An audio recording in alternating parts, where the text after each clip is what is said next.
২১ জুনের পর যদি তোমার হঠাৎ বেশি ঘুম পেতে শুরু করে, তাহলে তুমি জেনে রাখো এর পিছনে আছে খাঁটি সায়েন্স।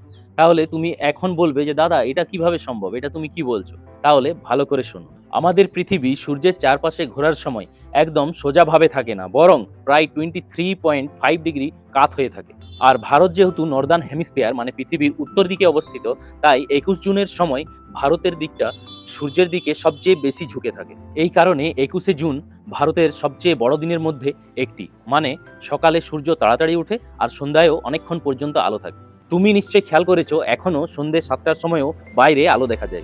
কিন্তু আসল খেলাটা শুরু হয় ২১ জুনের পর থেকে। পৃথিবী যখন তার কক্ষপথের সামনের দিকে এগোতে থাকে, তখন দিন ধীরে ধীরে ছোট হতে শুরু করে আর রাত বড় হতে থাকে।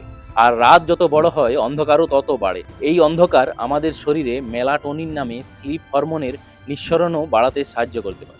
মানে কিছু মানুষের সারাদিন ঘুমও পেতে পারে আর একটু স্লিপি অনুভব করতে পারে।